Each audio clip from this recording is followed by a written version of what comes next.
السلام علیکم ورحمۃ اللہ وبرکاتہ۔ آج ہم سورہ بقرہ کے 11ویں رکوع کی آیت نمبر 90 سے سٹارٹ کریں گے۔ اعوذ باللہ من الشیطان الرجیم، بسم اللہ الرحمن الرحیم۔ رب اشرح لی صدری ویسر لی امری واحلل عقدۃ من لسانی یفقہوا قولی۔ آیت نمبر 90۔ بئس ما اشتروا به انفسهم ان يكفروا بما انزل الله بغيا ان ينزل الله من فضله على من يشاء من عباده فباءوا بغضب على غضب وللكافرين عذاب مہین۔ بری ہے وہ شے جس کے عوض کے فروخت کر دیا ہے انہوں نے اپنی جانوں کو کہ وہ کفر کرے اس چیز پر جو اللہ نے نازل کی ہے، صرف اس ضد کی بنا پر کہ اللہ تعالیٰ نازل فرماتا ہے اپنے فضل میں سے اپنے بندوں میں سے جسے چاہتا ہے۔ مطلب اللہ تعالیٰ نے اپنا فضل کیا، مطلب اپنی نبوت کا تاج اپنے اختیار مطلق سے ختم نبوت کا تاج حضرت محمد صلی اللہ علیہ وآلہ وسلم کے سر پر رکھ دیا، جو امیین میں سے تھے، جن کو یہ لوگ ان پڑھ قوم کہتے تھے، جن کے پاس نہ کوئی کتاب ہے اور 2500 سال سے بنی اسماعیل کی نسل میں کوئی نبوت و رسالت نہیں تھی، نہ انہیں کوئی کتاب دی گئی تھی۔ نبوت و رسالت کا سارا سلسلہ حضرت اسحاق کے بیٹے حضرت یعقوب علیہ السلام اور ان کے بعد ان کی نسل میں چلا ہے۔ حضرت اسماعیل علیہ السلام کے بعد حضور صلی اللہ علیہ وآلہ وسلم تقریباً 2500 سال کا فصل ہے ان میں، یعنی حضرت اسماعیل کے بعد رسول اللہ صلی اللہ علیہ وآلہ وسلم جب آئے تو یہ 2500 سال کا تقریباً جو ہے وہ گیپ بنتا ہے۔ اس پورے عرصے میں اس نسل میں کوئی نبوت و رسالت نہیں آئی، اس حوالے سے وہ ان پڑھ تھے، اور اس حوالے سے بھی کہ ان میں لکھنے پڑھنے کا کوئی رواج نہیں تھا، اور اس حوالے سے بھی ان پڑھ تھے کہ کوئی کتاب نہیں تھی ان میں۔ اب یہود میں لکھنے پڑھنے کا رواج تھا کیونکہ ان کے پاس کتاب تھی، اس لیے کہ ظاہر کتاب ہے تو اس کو پڑھنا بھی ہے اور لکھنا بھی ہے، اس لیے یہ علمی روایات یہود میں برقرار رہی۔ پھر آیت میں کیا ہے؟ تو وہ لوٹے غضب پر غضب لے کر، فباءوا بغضب علی غضب، یعنی کیا مطلب کہ وہ اللہ کا غضب پہ غضب لے کر لوٹے۔ یہ بہت ہی کوئی سخت فیصلہ ان کو جو ہے نا سنا دیا گیا، اس آیت میں اور ایک آیت نمبر 62 میں بھی میں نے آپ کو بتایا تھا کہ یہ 62 اور 90 دونوں آیتوں میں جو ہے وہ یہود کو یہ فیصلہ سنا دیا اللہ تعالیٰ نے کہ وہ اللہ کا غضب لے کر لوٹے۔ یہ آیت نمبر 62 میں تھا، اور آیت نمبر 90 میں ہے کہ وہ لوٹے غضب پر غضب لے کر، اور ان کافروں کے لیے سخت ذلت آمیز عذاب ہے۔ ذلت آمیز مطلب ذلت دینے والا، رسوا کن۔ آیت نمبر 91۔ وَإِذَا قِيلَ لَهُمْ آمِنُوا بِمَا أَنزَلَ اللَّهُ قَالُوا نُؤْمِنُ بِمَا أُنزِلَ عَلَيْنَا وَيَكْفُرُونَ بِمَا وَرَاءَهُ وَهُوَ الْحَقُّ مُصَدِّقًا لِمَا مَعَهُمْ قُلْ فَلِمَ تَقْتُلُونَ أَنبِيَاءَ اللَّهِ مِن قَبْلُ إِن كُنتُم مُؤْمِنِينَ۔ اب یہ وہ گفتگو ہے جو وہاں پہ ہوتی تھی مدینے میں، اوس اور خزرج کے اہل ایمان بھی تھے اور مسلمان بھی تھے، تو وہ ان کو کہتے تھے کہ ایمان لاؤ اس چیز پر جو اللہ نے نازل فرمائی ہے، اور یہ کتاب وہ ہے جو مصدق ہے، یعنی تمہاری کتاب کی تصدیق کر رہی ہے، اور یہ آئی ہے مصداق بن کر ان پیشین گوئیوں کا جو تمہاری کتاب میں درج ہیں، آخر تم کیوں ایمان نہیں لاتے؟ یعنی یہودیوں کو یہ کہتے ہوتے تھے مسلمان، اور اوس اور خزرج میں جو تھے، جو وہاں کے جو اہل ایمان تھے، وہ یہودیوں کو کہا کرتے تھے کہ تم کیوں ایمان نہیں لاتے؟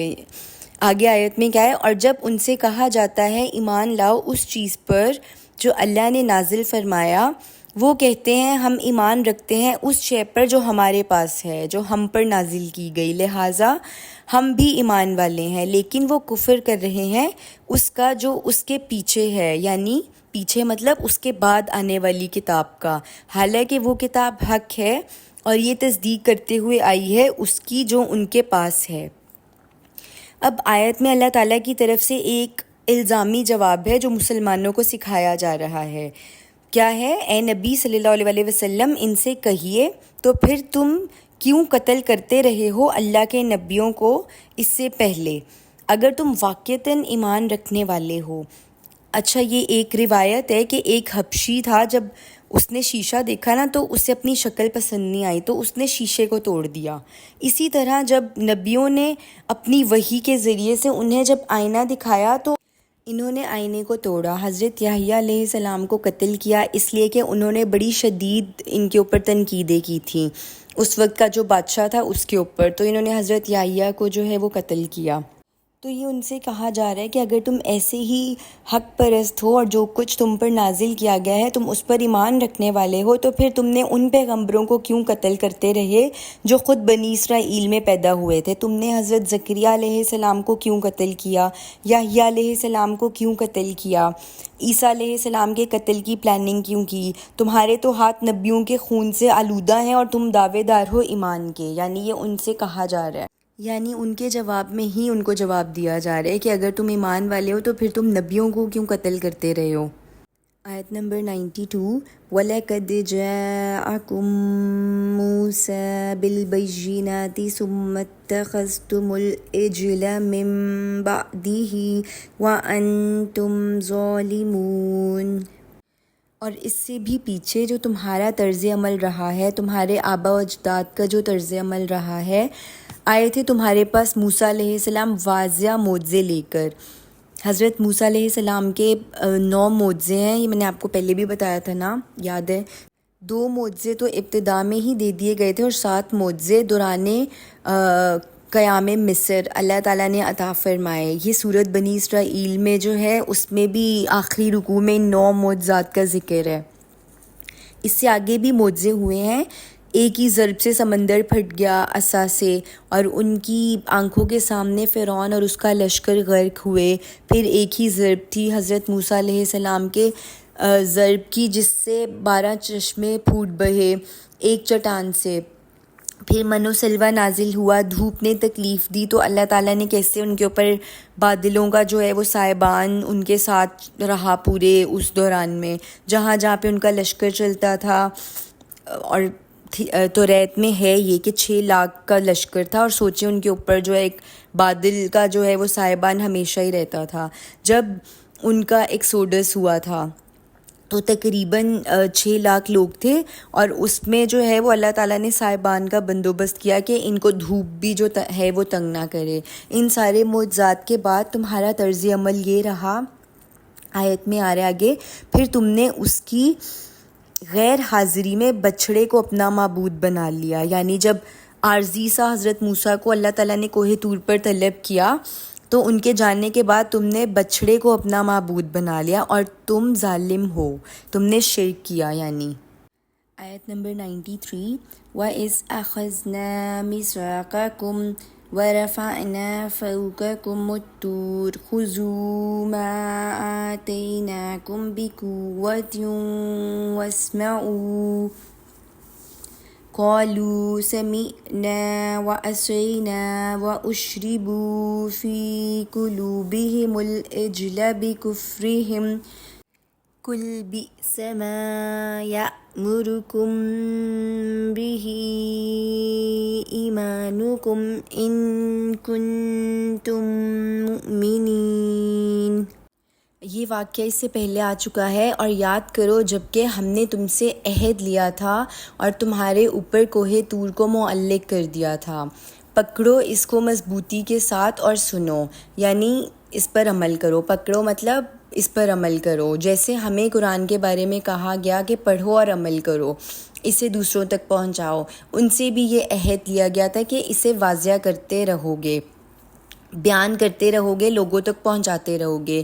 تو یہ اللہ تعالیٰ اپنی کتاب جن کو عطا فرماتا ہے ان سے ان ذمہ داریوں کو پورا کرنے کا عہد لیتا ہے۔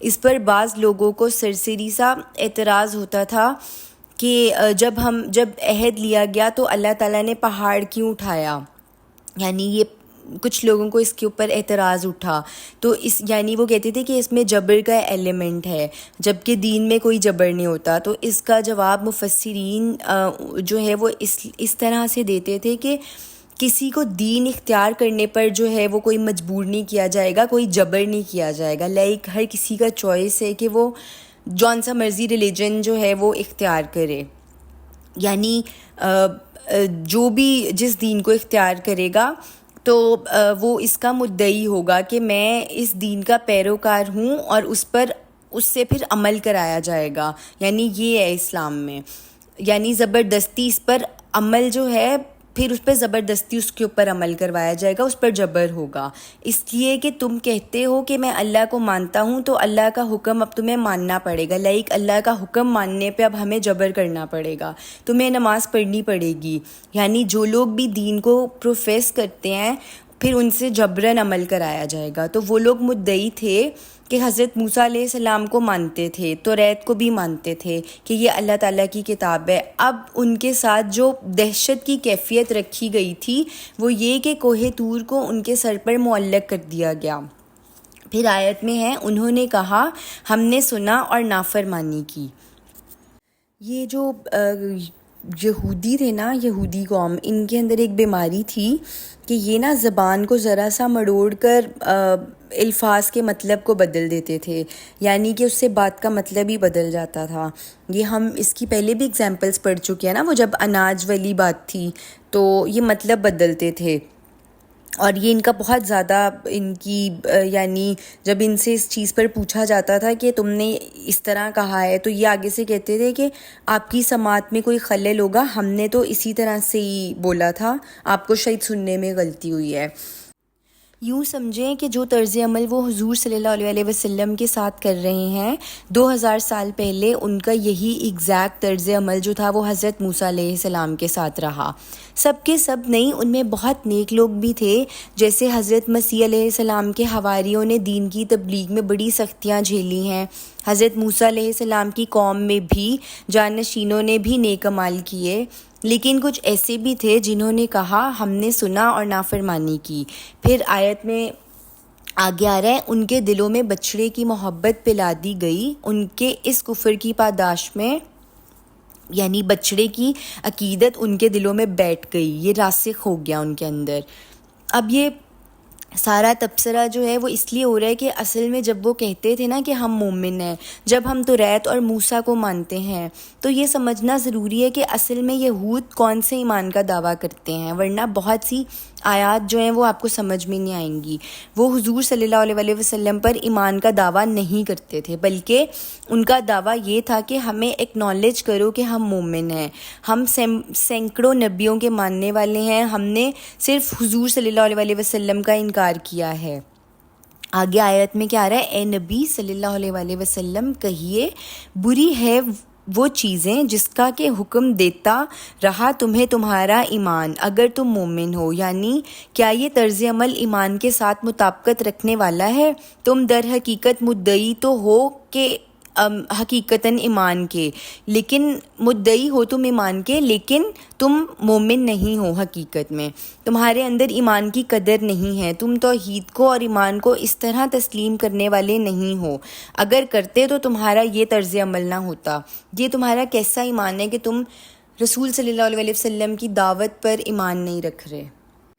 آیت نمبر 94، قُلْ إِن كَانَتْ لَكُمُ الدَّارُ الْآخِرَةُ عِندَ اللَّهِ خَالِصَةً مِّن دُونِ النَّاسِ فَتَمَنَّوُا الْمَوْتَ إِن كُنتُمْ صَادِقِينَ۔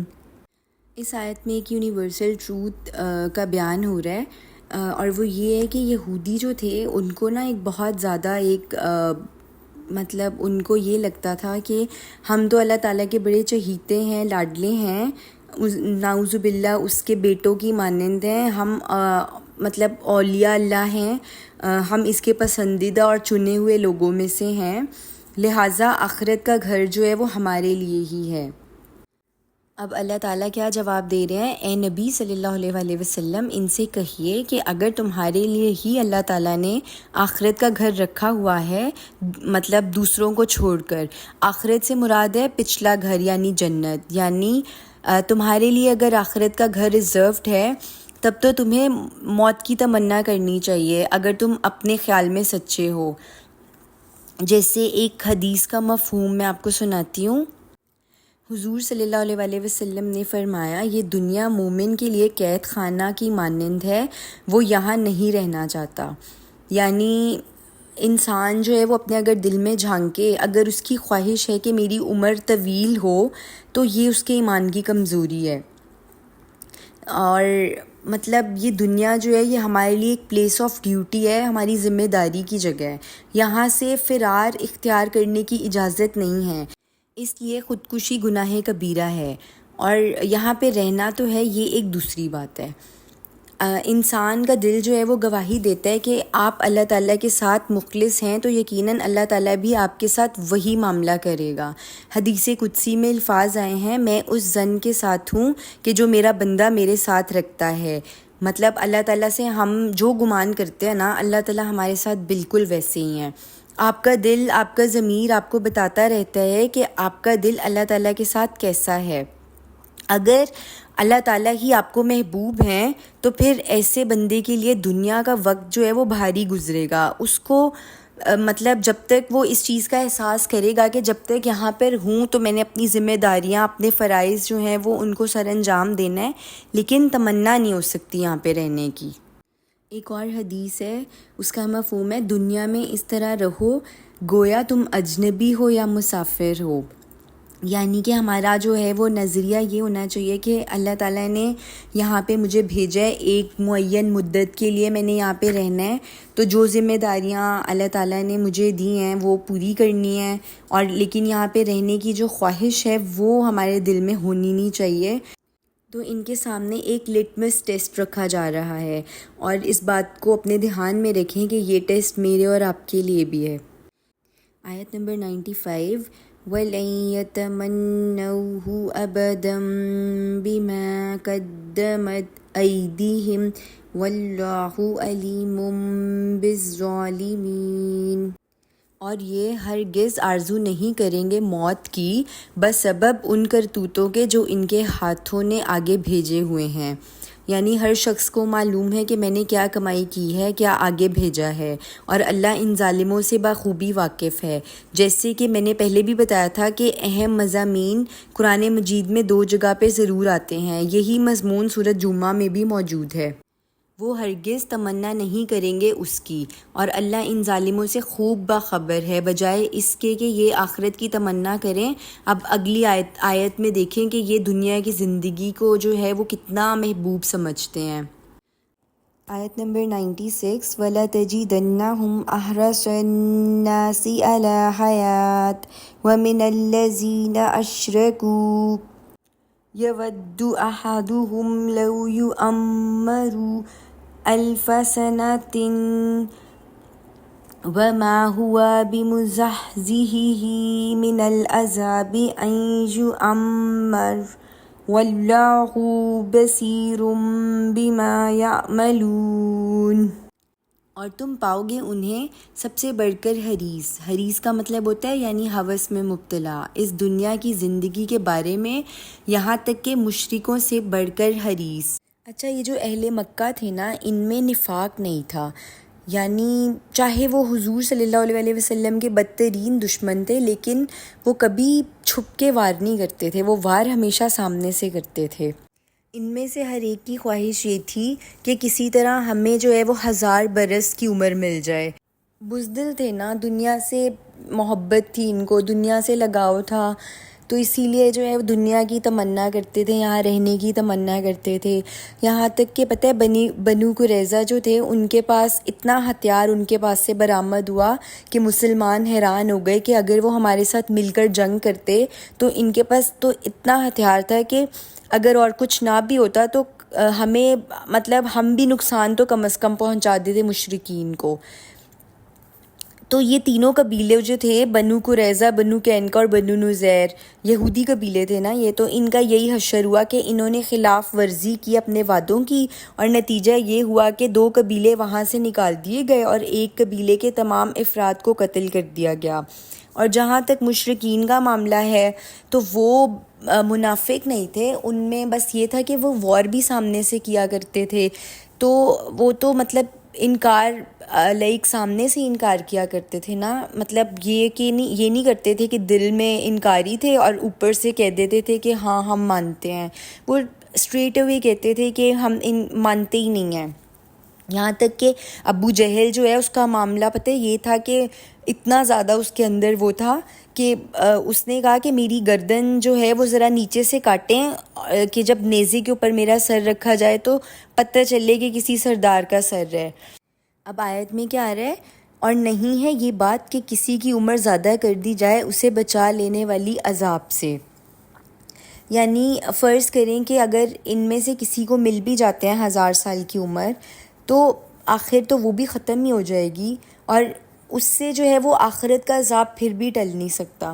اور آپ کو پتہ ہے ہمارے جو 1000 برس مطلب 1000 برس ہیں وہ اللہ تعالیٰ کے ہاں ایک دن ہیں جو ہمارے 1000 برس ہیں، تو الٹیمیٹلی تو وہ ختم ہی ہو جائیں گے.